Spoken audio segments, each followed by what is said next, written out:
Y justamente Levítico forma parte de un libro que se llama el Pentateuco, que es una colección de 5 libros y está en el medio. Y justamente el capítulo que hoy vamos a tratar está en el medio del medio. Podríamos entender entonces que este capítulo es el centro de lo que Dios quiere dar a conocer a través del Pentateuco. Y hoy vamos a leer sobre un día especial, un día que Dios separa con un propósito especial, y es el día del perdón. Qué día tan hermoso pensado por Dios, porque eso nos muestra cuál es el propósito de Dios con su pueblo. Queridos amigos, es que hay un problema con el ser humano y es que el pecado nos separó de Dios. Pero Dios establece algo, una forma para que nosotros, los seres humanos, y especialmente en este caso el pueblo de Dios, se pueda reconciliar con Él y habitar juntos en comunión. Meditando un poco lo que estábamos cantando, cuánta verdad hay a veces detrás de una canción. Y cuán glorioso es aquel día en que nosotros podemos tener comunión con Dios. No sé si usted tal vez pueda traer a su memoria el día en que Jesús dejó de ser una religión más para convertirse en su Salvador, para convertirse en su Padre, en su pastor. Ese día es un día glorioso, un día que uno no puede olvidar. El mío fue 16 de abril del 2006, el día en que fueron quitadas las vendas y pude conocer a Jesús de manera diferente. El día que vamos a estudiar hoy, que es Levítico 16, tiene esa intención. Es poder tener reconciliación con Dios, su pueblo y Él, en una hermosa comunión. Así que vamos juntos al capítulo número 16 y vamos a leerlo. Levítico número 16. Cuando usted diga, llegó ahí, dígame, ya llegué. Rapidito han ido, muy bien. Está bien. Entonces, Levítico 16 dice la escritura de la siguiente manera. Habló Jehová a Moisés después de la muerte de los 2 hijos de Aarón, cuando se acercaron delante de Jehová y murieron. Y Jehová dijo a Moisés, di a Aarón tu hermano, que no en todo tiempo entre en el santuario detrás del velo, delante del propiciatorio que está sobre el arca, para que no muera, porque yo apareceré en la nube sobre el propiciatorio. Y con esto entrará Aarón en el santuario, con un becerro para expiación y un carnero para holocausto. Se vestirá la túnica santa de lino, y sobre su cuerpo tendrá calzoncillos de lino, se ceñirá el cinto de lino, y con la mitra de lino se cubrirá. Son las santas vestiduras. Con ellas ha de vestir después de lavar su cuerpo con agua. Y de la congregación de los hijos de Israel tomará 2 machos cabríos para la expiación y un carnero para el holocausto. Y hará traer a Aarón el becerro de la expiación que es suyo, y hará reconciliación por sí y por su casa. Después tomará 2 machos cabríos y los presentará delante de Jehová a la puerta del tabernáculo de reunión. Y echará suertes Aarón sobre los 2 machos cabríos, una suerte por Jehová y otra por Azazel. Y hará traer Aarón el macho cabrío sobre el cual cayere la suerte por Jehová, y lo va a ofrecer como en expiación. Mas el macho cabrío sobre el cual cayere la suerte por Azazel, lo presentará vivo delante de Jehová para hacer la reconciliación sobre él, para enviar a Azazel al desierto. Y hará traer Aarón el becerro que era para expiación suya, y hará reconciliación por sí y por su casa. Y degollará en expiación el becerro que es suyo. Después tomará un incensario lleno de brasas de fuego del altar delante de Jehová, y sus puños llenos del perfume aromático molido, y lo llevará detrás del velo.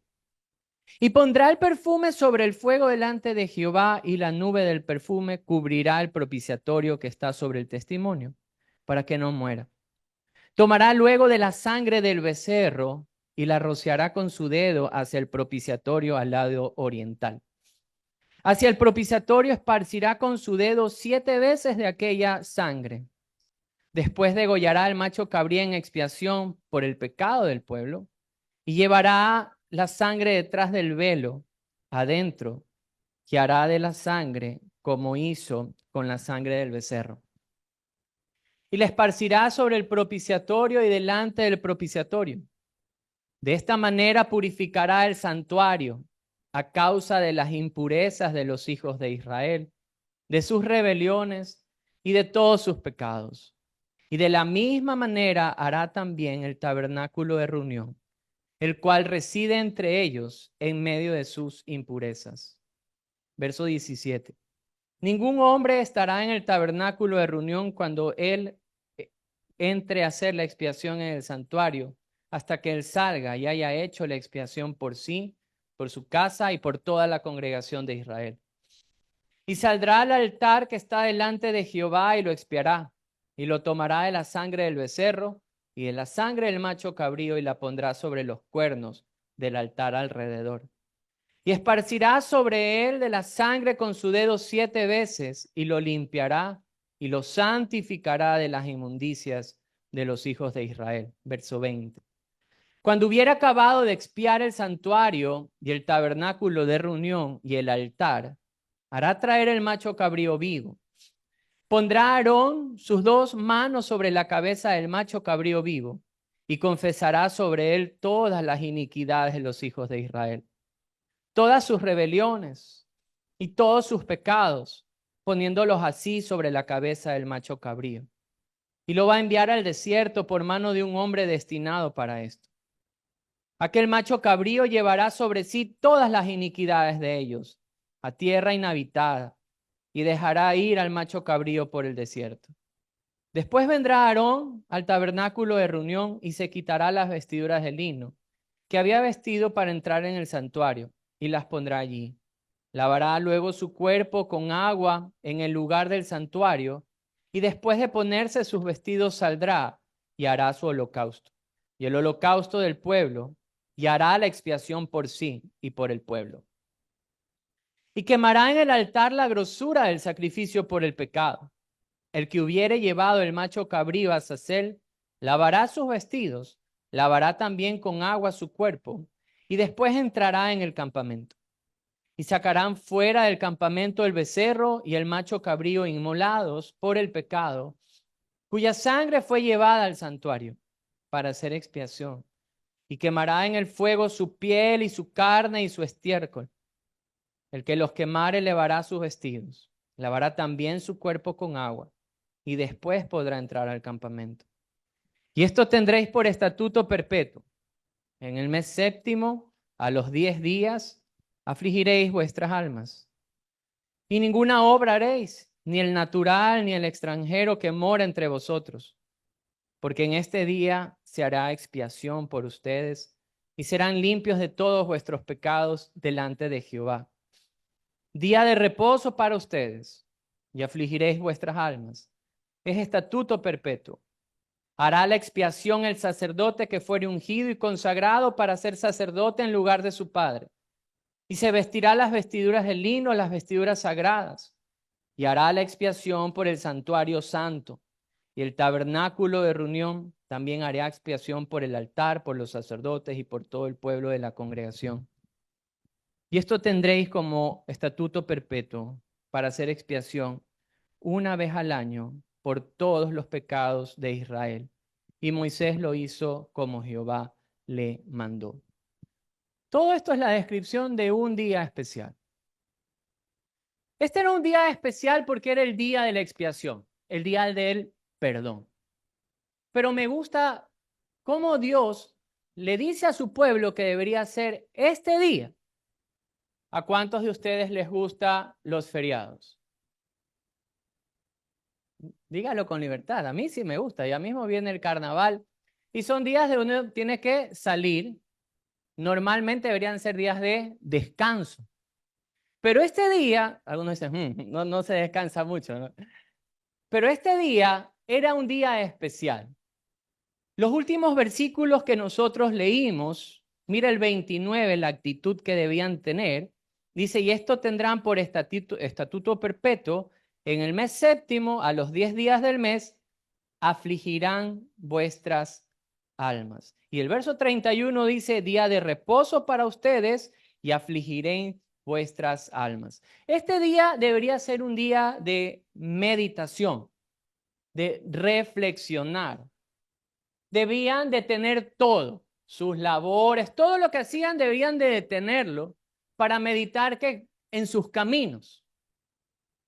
Miren, la verdad que la única vez que nosotros o los seres humanos meditamos en nuestros caminos es cuando nuestro mundo se detiene. Es verdad. Miren, en el ejercicio de servir como pastor o servir como cristiano, normalmente uno debe visitar personas que están viviendo alguna aflicción.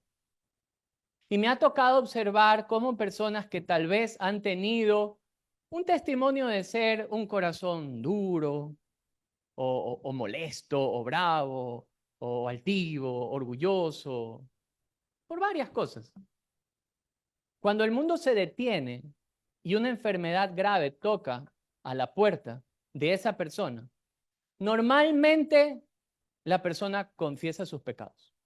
Me ha tocado ver hombres, empresarios exitosos que durante su tiempo donde todo estuvo bien, cuando alguien quería hablarles de Dios, de Jesús, del perdón de los pecados, no prestaban atención.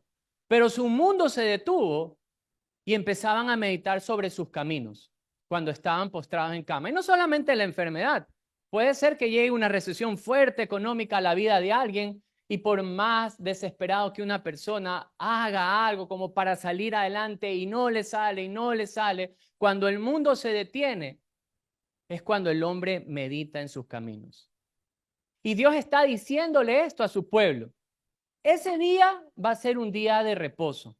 Ese día va a ser un día donde ustedes van a afligir vuestras almas. Van a meditar en sus caminos. Porque cuando nuestro mundo se detiene, es en el único momento el que nosotros pensamos en lo eterno, en cómo está nuestra vida con Dios. El otro día David nos compartía algo interesante, una frase que creo que él usa cuando le toca aconsejar a alguien que está en un lecho de muerte, por ejemplo. Y me gustó la frase que nos enseñó y él dijo, es tiempo de ponerse a cuentas con Dios. Básicamente eso es lo que Dios le está pidiendo a su pueblo en ese momento, es ¿cómo está tu vida delante de Dios? ¿Cómo está tu corazón? ¿Cómo está tu mente? ¿Cómo está tu intimidad? ¿Cómo llevas tu vida delante de aquel que lo conoce absolutamente todo? El día de expiación era el día de detenerse y de pensar en tu relación con Dios. Y yo hoy quisiera tener ese tiempo aquí con ustedes. ¿Cómo está en su vida delante de Dios? No quiero que usted piense en cómo le va a mi esposo, a mi esposa, al vecino borrachito de la esquina, al compañero de trabajo que se está separando. No, yo no quiero que hoy piense en esa persona. Yo quiero que hoy usted piense en usted. Que medite, que detenga hoy su camino y sea sincero y sea sincera. ¿Cómo está su relación con Dios? Porque esa era la voluntad de Dios en el día de la expiación, que su pueblo pueda meditar en cómo estaban con Él. Ahora, su propósito en ese día especial era que el pueblo medite, pero también era que el pueblo encuentre perdón. Por eso vemos la expiación, que es algo que hemos venido viendo durante todos estos días. La expiación habla de cubrir el pecado por medio de un sacrificio, por medio de sangre. Y este día tiene ese propósito, no solamente de meditar, sino de que se pueda perdonar el pecado de su pueblo. El propósito lo observamos en el mismo Levítico 16, verso 16. Si usted le quiere poner una P de propósito para el capítulo, lo invito a hacerlo. Miren lo que dice el verso 16. Luego de hacer todo el rito de la expiación, la muerte de los animales, dice así, así purificará el santuario a causa de las impurezas de los hijos de Israel, de sus rebeliones y de todos sus pecados. De la misma manera harán también al tabernáculo de reunión, el cual reside en medio de sus impurezas. Y miren un poquito Levítico capítulo 23, que nos añade también cierta información. Levítico 23, verso 27. Nos dice lo siguiente, Levítico 23, verso 27. A los 10 días de este mes séptimo será el día de expiación. Tendréis santa convocación y afligirán vuestras almas y ofreceréis ofrenda encendida a Jehová. Ningún trabajo haréis en este día porque es día de expiación. Y aquí está el propósito. ¿Cuál sería el propósito? Para reconciliaros delante de Jehová vuestro Dios. El propósito de Dios es ese, de reconciliarse con su pueblo por medio de un sacrificio. Ahora, muchas veces nosotros decimos, pero ¿de qué tiene Dios que perdonarme? Y hay veces que pensamos de esa manera. No sé si usted ha escuchado o alguna vez se le ha chispoteado. Cuando nos han querido hablar de Dios y nos dicen, sí, pero yo estoy bien con Él, yo tengo una muy buena relación con Dios, yo no digo malas palabras, yo no digo mentiras, yo no tomo y yo no fumo. ¿No ha escuchado esa frase? Yo creo que inclusive nosotros alguna vez en nuestra vida la hemos dicho, pero hay un contexto que le rige al pueblo. Y si nosotros revisáramos, usted tiene el capítulo 18, que está después justamente de lo que vamos a estudiar hoy. ¿Quién tiene un título ahí? El capítulo 18 va a hablar de los actos de inmoralidad. Y si alguien me lee, por favor, el capítulo 15, va a hablar de las impurezas de los seres humanos. Entonces hay un contexto que está rigiendo al pueblo y está justamente esto en el medio. Y es que el capítulo número 15 nos habla de las impurezas de los seres humanos y el capítulo 18 habla de la inmoralidad de los hombres. Y es que, queridos amigos, debemos de meditar cómo está nuestra vida, cómo es el contexto de nuestra vida, cómo es el contexto de nuestro día a día, para que el día del perdón tenga un gran significado en nosotros. Es hacer una pausa y meditar cómo están nuestros caminos, cómo están tus pensamientos, cómo está tu tiempo en las redes sociales, cómo está tu tiempo cuando miras la televisión, cómo está tu tiempo cuando estás con tus amigos del barrio, cómo está tu vida. Hay que entender cómo está el centro de nuestro corazón y de nuestros pensamientos para que el día del perdón tenga un gran significado. Ahora, este día especial tiene este propósito, de la meditación y de otorgar perdón. Pero siempre debe ser a la manera de Dios. ¿Sabían eso? Mire cuál es la advertencia en los primeros versículos del capítulo 16. Ahí hay una advertencia. Verso número 1 dice lo siguiente. Habló Jehová a Moisés, ¿cuándo? Después de la muerte de los hijos de Aarón, cuando se acercaron delante de Jehová, ¿y qué pasó? Y murieron. Ahí hay una advertencia. Les está diciendo, luego de que ellos habían muerto por hacer algo que Dios no les mandó hacer. Habían puesto un fuego extraño delante de Dios.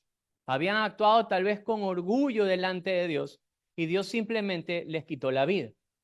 Pero el verso 2 también hay una advertencia. Dice, y Jehová le dijo a Moisés, di a Aarón, tu hermano, que no en todo tiempo entre en el santuario detrás del velo, delante del propiciatorio que está sobre el arca.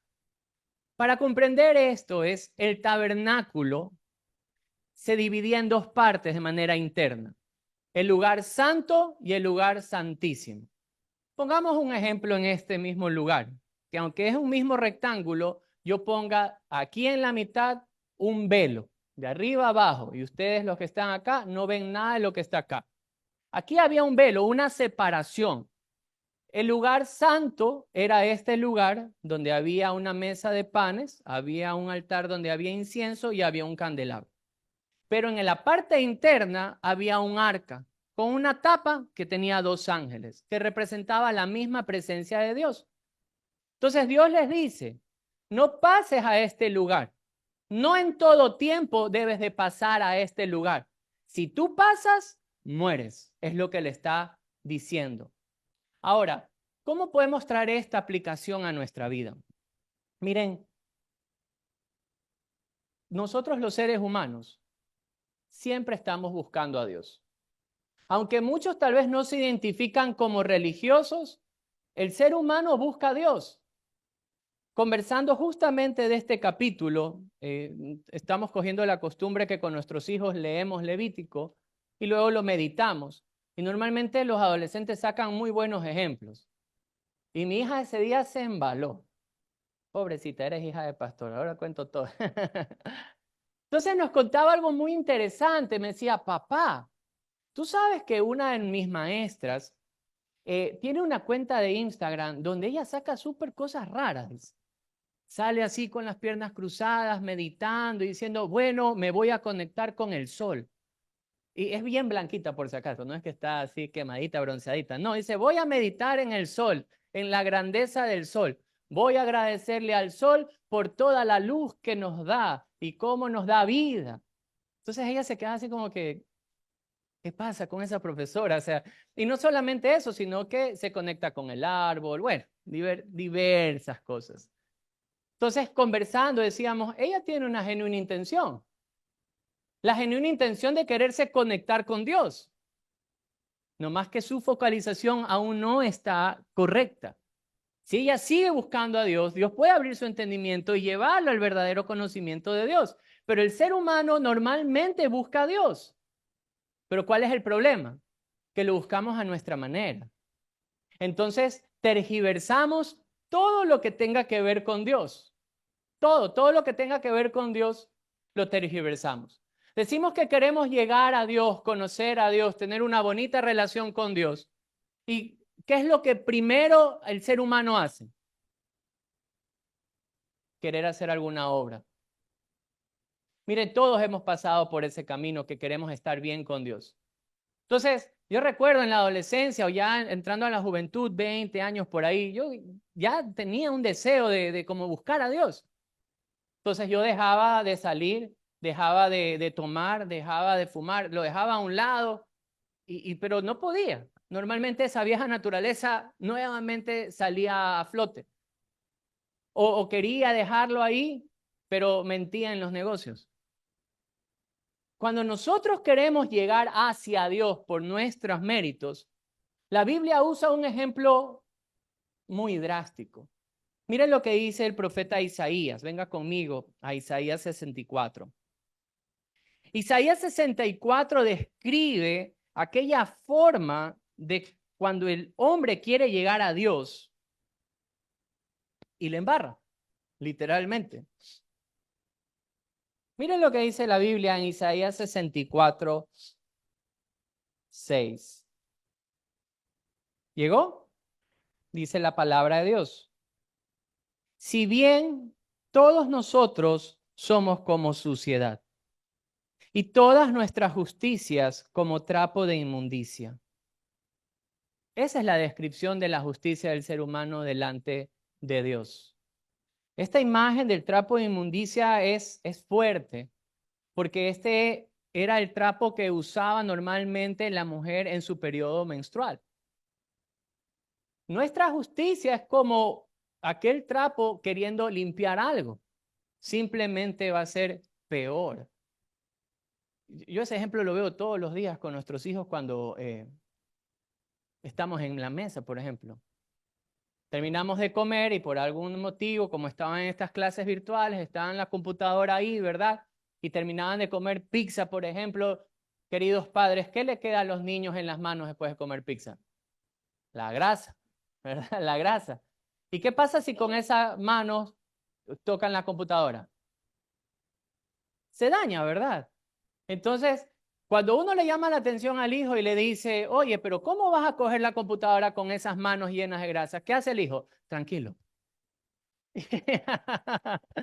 Y se limpia, ¿verdad? Y nosotros creo que hemos hecho eso. De esa forma podemos retratar nosotros queriendo purificar nuestra vida delante de Dios. No vamos a poder hacerlo. No tenemos la capacidad moral para poder estar limpios delante de Dios. Entonces Dios establece el día de expiación, el día de perdón. Y en ese día el pueblo tenía que meditar en sus caminos. Pero Dios les dice, aquí hay una advertencia. Esto debe hacerse no a la manera del hombre.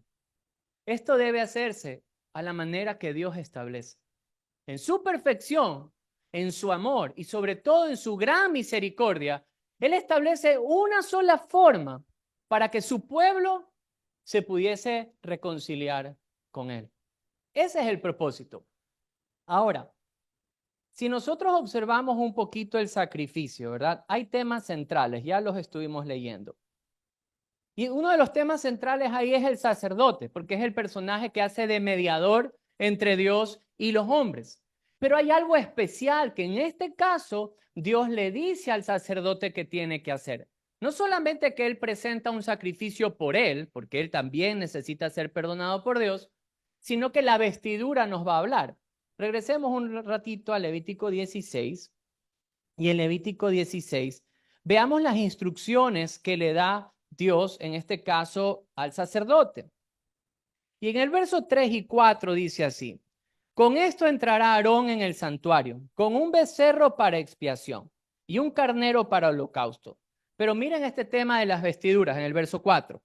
Y se vestirá la túnica santa de lino. Sobre su cuerpo tendrá calzoncillos de lino. Se ceñirá el cinto de lino y con la mitra de lino se cubrirá. Son las santas vestiduras, con ellas ha de vestir después de lavar su cuerpo con agua. En este caso, Dios le pide que se saque su ropa sacerdotal espléndida, aquella con el efod, con las piedras, el azul, todo eso. Le dice, no vas a usar eso de ahí.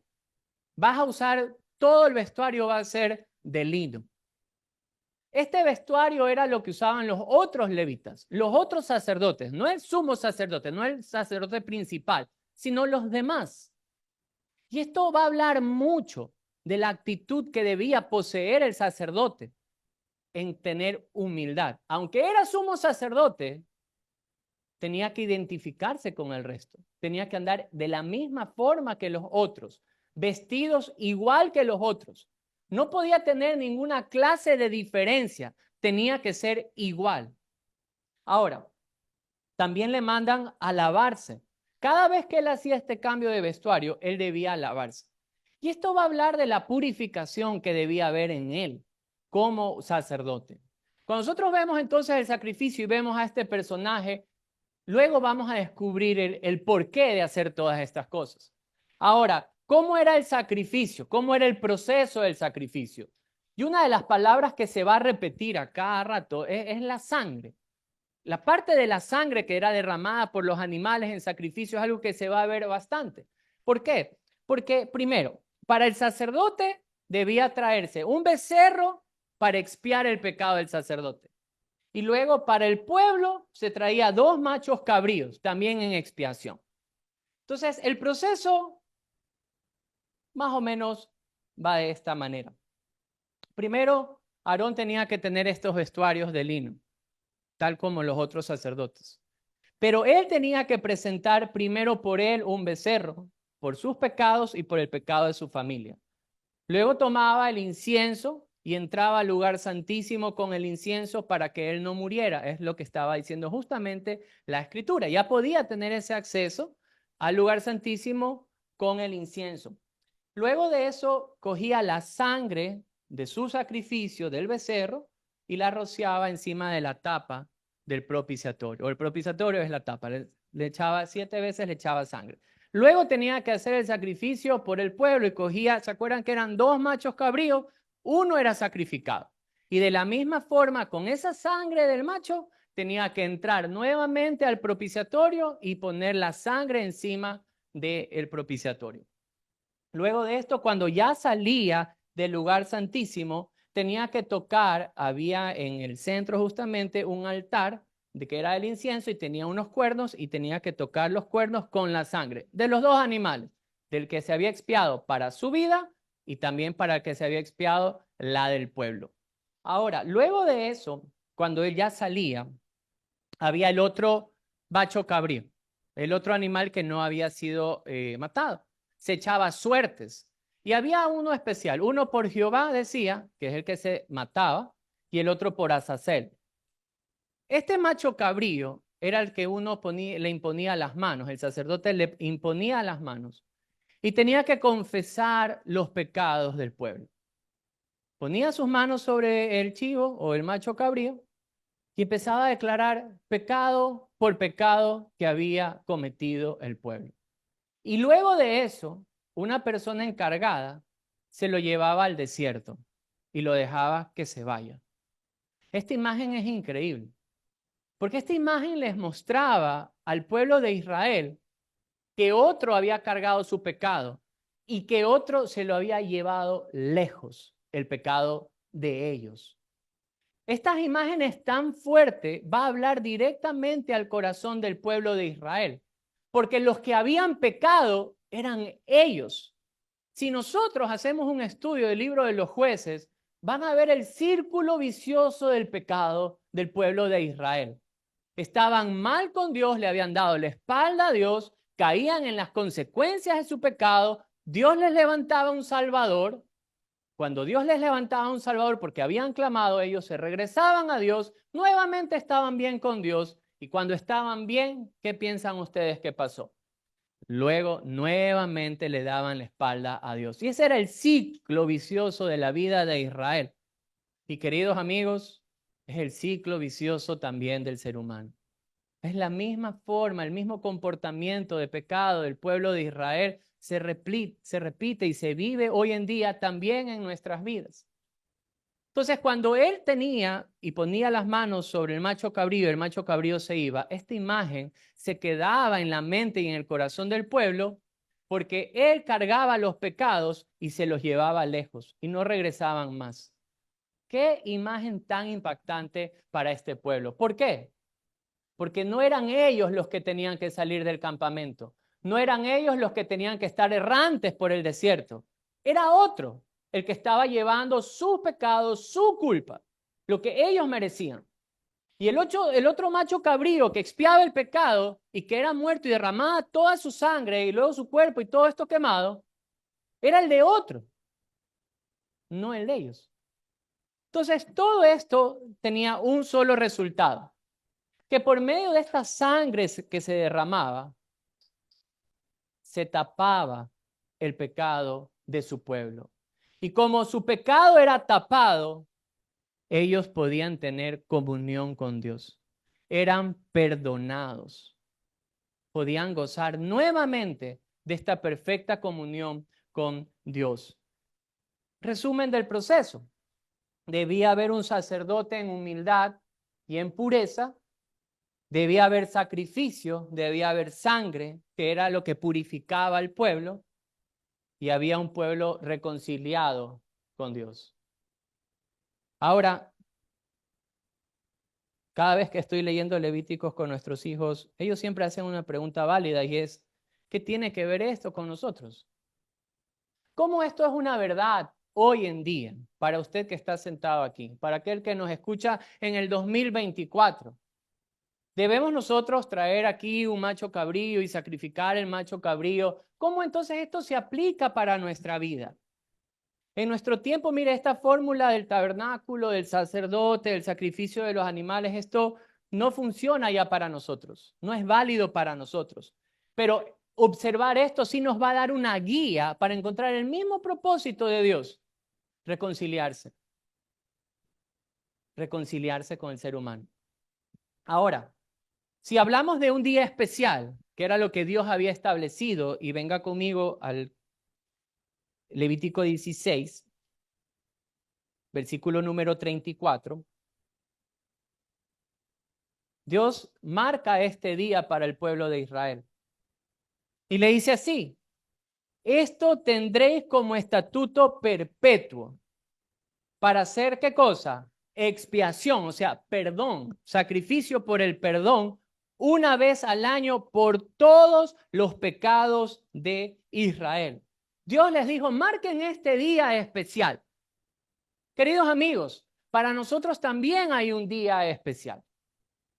En el Antiguo Testamento está lleno de una promesa. La Biblia se concentra en una promesa, en la promesa de un Salvador que reconcilia al mundo con Dios. Hay una promesa en todo el Antiguo Testamento. Hay un personaje central en toda la Escritura. Y esta promesa la podemos ver en Isaías. Venga conmigo a Isaías, capítulo número 40. Y en Isaías número 40, quiero que usted vea lo siguiente conmigo.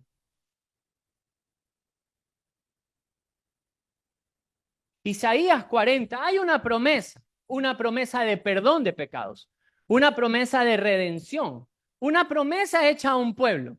¿Cuál es la promesa? Venga conmigo en el versículo número 1, Isaías 40 dice así, consolaos, consolaos, pueblo mío. Dice vuestro Dios, hablad al corazón de Jerusalén, decidle a voces que su tiempo es ya cumplido, que su ¿qué? Pecado es perdonado. Esa es la promesa que Israel estaba esperando, el perdón de pecados. Esa era la esperanza que ellos estaban aguardando de que Dios cumpliera y que ahora ellos sean sin pecado. ¿Cuándo se cumple esta promesa? Venga conmigo un ratito al libro de Lucas. Lucas ya es Nuevo Testamento. Y hay un hombre que aguarda esta esperanza, que tiene esta esperanza en su vida y se llama Simeón. Y Lucas capítulo número 2, desde el verso número 25, Lucas capítulo número 2, desde el verso 25, dice la Biblia de la siguiente manera. Y he aquí, había en Jerusalén un hombre llamado Simeón, y este hombre, justo y piadoso, esperaba la consolación de Israel, y el Espíritu Santo estaba sobre él. Y le había sido revelado por el Espíritu Santo que no vería la muerte antes que viese ¿a quién? Al ungido del Señor, aquel que había sido prometido.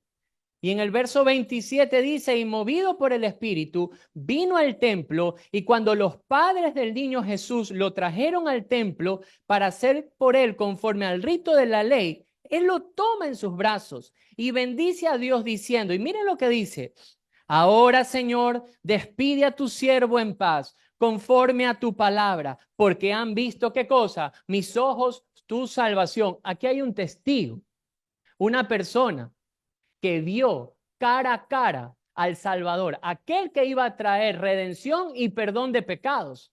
Este hombre había esperado toda su vida por esto y el Espíritu de Dios lo mueve, lo ve. Queridos amigos, aquí hay algo muy especial. Jesús no estaba grande como usted y yo nos lo imaginamos, con el cabello largo y la barba y ojos azules. No, Jesús era un bebé, literalmente. Pero el Espíritu de Dios, Dios mismo mueve a este hombre que guardaba una esperanza de ser reconciliado con Dios y lo ve. Y no tiene nada más que hacer que adorar a Dios y decir, despide en paz a tu siervo. Puedo morir tranquilo porque mis ojos han visto la promesa del que iba a perdonar los pecados. Y no solamente él, quiero mostrarle otro testigo. Venga conmigo a Juan, capítulo número 1. Y en Juan capítulo número 1, en el versículo 29, hay un hombre muy conocido en la época y se llamaba Juan.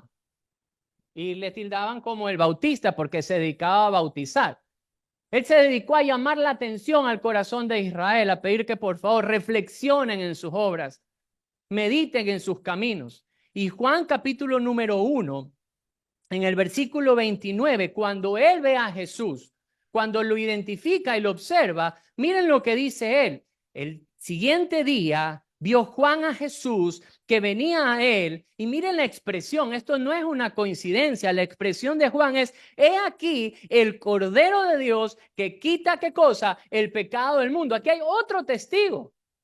Otro hombre con la misma intención, con el mismo anhelo de encontrarse con aquel que sería dado por expiación para que nosotros podamos tener perdón de pecados. ¿Por qué le he traído hoy a estos dos testigos que nos muestra la historia y la escritura?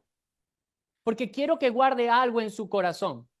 Porque usted puede estar sentado el día de hoy aquí y puede tener sus luchas y luchas sinceras, luchas contra el pecado, luchas de querer dejar su vieja vida, de querer dejar viejas prácticas, de lo que mira, de lo que habla. Y tal vez tiene un deseo genuino de tener una genuina relación con Dios. Yo quiero que usted hoy salga de esta puerta con una convicción de que hay una promesa de un día de perdón y que hay testigos que lo han visto, lo han vivido. Porque eso a usted le va a entregar una sola garantía, de que usted sí puede ser perdonado y sí puede ser reconciliado con Dios y puede tener una genuina relación con Dios. Mi interés es ese, de que hoy usted y toda persona que escuche este mensaje pueda tener una certeza y pueda descansar. Miren, querer llegar hacia Dios es cansado.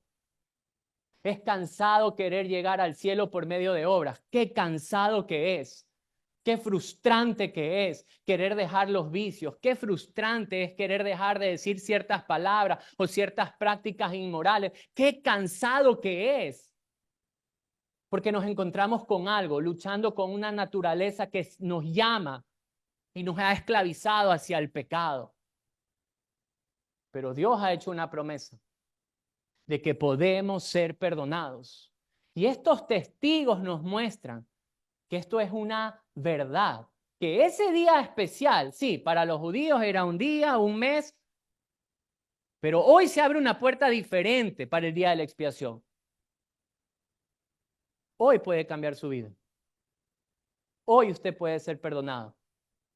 Hoy, el efecto de la cruz de Jesucristo, de la sangre derramada hasta la última gota para cubrir sus faltas, hoy puede hacer efecto también en su corazón, en su alma y en su vida, no para este tiempo, aún para la eternidad.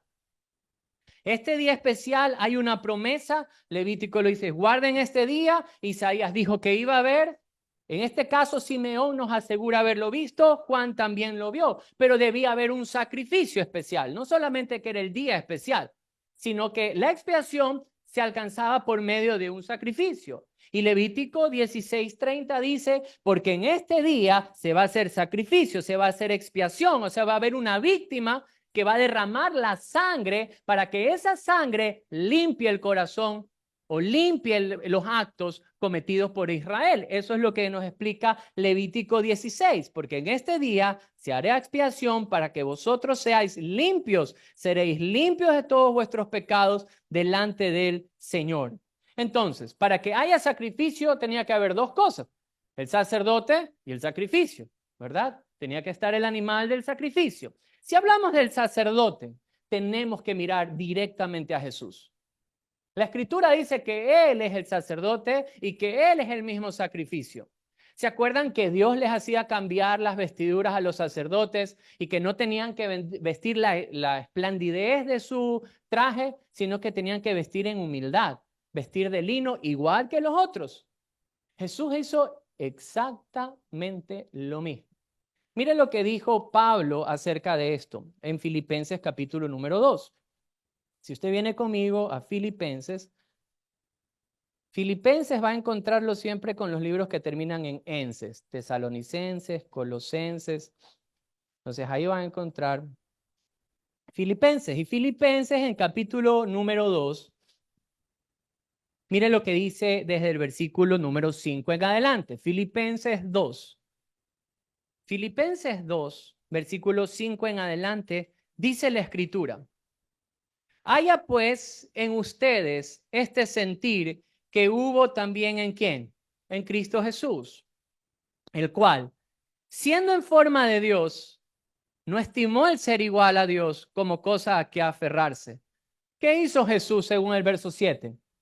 Sino que se despojó a sí mismo, tomando forma de ¿qué? de siervo, hecho semejante ¿a quién? A los hombres. Y estando en la condición de hombre, ¿qué pasó? Se humilló a sí mismo, haciéndose obediente hasta la muerte y muerte de cruz.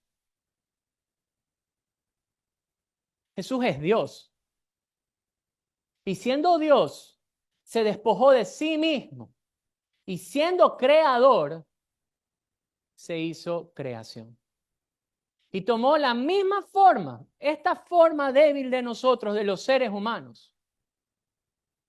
Díganme algo, si eso no es humillarse a sí mismo. Pónganse a pensar un poquito. ¿Qué significa de que el mismo Dios haya tomado nuestra forma? ¿Qué significa que aquel que con decir, hágase la luz se hace? Y tuvo que caminar de esta misma forma. Jesús no titubeó en ponerse las vestiduras de los demás. Jesús no dijo, igual mándenme con una corona especial. No. De hecho, la corona que él se puso fue una corona que traspasó su cabeza. Él no dijo, pónganme una capa especial o un carro especial. De hecho, su entrada triunfal lo hizo sobre un burro. Él no estimó nada. Él no se aferró a su gloria. Él dijo, voy a vestirme tal cual ellos. Caminaré tal cual ellos. Seré tal y cual como ellos. Por eso Jesucristo es el sacerdote perfecto. Y no solamente eso, sino que se acuerdan que los sacerdotes tenían que ponerse esa vestidura de lino igual que los demás. Y ellos tenían que lavarse a cada rato el cuerpo en símbolo de pureza. Miren la pureza de nuestro sacerdote. Venga conmigo en Primera de Pedro 2:22. Primera de Pedro 2:22 nos da testimonio de la pureza de Jesús. Primera de Pedro 2:22 dice la Escritura, el cual no hizo pecado ni se halló engaño en su boca. De esa forma es nuestro sacerdote. Mire conmigo Segunda de Corintios capítulo número 5 versículo número 21. La Escritura dice que Jesús no conoció pecado. Y si vamos un ratito a Hebreos 4, ahí sí los voy a hacer leer, Hebreos 4, vámonos un ratito a Hebreos 4. Hebreos capítulo número 4, en el versículo número 15. Hebreos 4, versículo número 15, dice la Escritura, porque no tenemos un sumo sacerdote que no pueda compadecerse de nuestras debilidades, sino uno que fue tentado en todo, según nuestra semejanza, pero ¿qué? Pero sin pecado. Jesús es el sacerdote perfecto, no solamente por las vestiduras de humildad que decidió ponerse, sino porque él no necesitaba lavarse nada. Él es la pureza, la santidad en persona. Caminando en nuestra debilidad, no pecó, no conoció pecado. Aunque lo maldecían, no devolvía con maldición. Queridos amigos, eso nosotros no lo podemos hacer aquí. Ni un pastor lo puede hacer aquí. Ni el sacerdote más grande, ni el papa, absolutamente nadie. Si no coja un carro y vaya un ratito a la bahía a manejar. Y se le cruza a alguien a ver si usted le da una bendición. Usted no lo va a bendecir. Es todo lo contrario. ¿Qué pasa si alguien viene y coge y le da una cachetada? ¿Quién dijo pongo la otra? A ver, venga un ratito. No. ¿Qué pasa si uno está en un centro comercial y viene un hombre y... Ahí sí se me olvida, no sé. Ahí necesito una de esas Biblias de estudio. David, por favor, necesito una más grande. Entonces. Y con la Biblia en la cabeza. Nosotros tal vez quisiéramos hacer de esa manera. Quisiéramos responder de esa manera. Pero nosotros no somos perfectos. Todos aquí tienen una debilidad. Todos. Y si tocan esa debilidad, vamos a brincar y vamos a reaccionar. Pero Jesús es el sacerdote perfecto. Jesús, aunque pasó de esa manera, vivió de nuestra manera, no conoció el pecado. Por eso Jesús se vuelve el sacerdote perfecto, pero no solamente el sacerdote perfecto, Jesús es el sacrificio perfecto. Hebreos lo pone de manera más simple para nosotros y venga conmigo un ratito a Hebreos capítulo número 9 y leamos los versículos del 11 al 15. Ustedes recuerdan que los animales en los sacrificios deberían ser animales sin manchas. No podía haber imperfección en ellos, debían ser perfectos. Y esto solamente es una imagen de lo que debería ser nuestro Salvador. Y en este caso, Jesucristo, al ser el sacrificio perfecto, mire cómo lo describe la Biblia. Verso 11. Pero estando ya presente Cristo, sumo sacerdote de los bienes venideros, por el más amplio y más perfecto tabernáculo, no hecho de manos, es decir, no de esta creación, y no por sangre de machos cabríos, ni de becerros, sino por su propia sangre. Entró una vez y para siempre en el lugar santísimo, obteniendo ¿qué cosa? Eterna redención. ¿Qué es eterno? Sin fin, infinito. Nosotros tal vez no podemos concebir eso por nuestra limitación, por lo corto que somos. Nosotros aquí en la tierra no conocemos lo que es infinito, ni el hombre más rico puede conocer lo que es infinito. Le tocas la salud y ya se le fue su infinito. Dios promete perdón, redención infinita. Nunca se acaba, es eterna y dura para siempre. Nosotros no conocemos eso.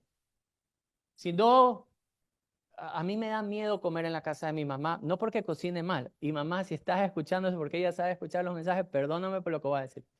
Después te pido disculpas. Pero cuando uno va a la casa de mis padres, no sé si a usted le pasa lo mismo, ya por ahí van diciendo, ahí suele haber una salsa de tomate, una mostaza. Y yo cuando ya la veo ahí en la alacena, yo ya veo que ahí hay, no sé, pues hasta unas criaturas raras, ya, o sea, como no sé qué bichos son, verde, algo así. Uy, me estoy ganando una retada, ¿no? Y yo le digo a mi mamá, pero ¿cómo es posible que tengas esa salsa de tomate? No, si está buena. Digo, ¿la has visto la fecha de caducidad? No, si eso todavía vale. Y uno va y dice, caduca en 1974. ¿Le va a pasar? Nosotros tenemos fecha de caducidad. Por eso no podemos comprender la magnitud, la grandeza, la riqueza, la bienaventuranza de la eterna redención, de lo que significa que esto no se acaba. Hoy sale un celular, después de un mes ya pasa de moda, está obsoleto. Sale una computadora, sale un carro y es obsoleto. Todo aquí se daña y perece, pero la promesa de Dios de eterna redención por un solo sacrificio, por medio del sacrificio de Jesús, queridos amigos, por favor, guarden esto en su corazón. Eso jamás, jamás, nunca en la vida va a perecer. No tiene fecha de caducidad. Nunca esto se va a terminar. Es ilimitado, es infinito. Por eso tenía que ser la sangre del mismo Dios. Porque la sangre de los animales, Dios era año tras año tras año, porque no podía limpiar nuestras conciencias de las malas obras.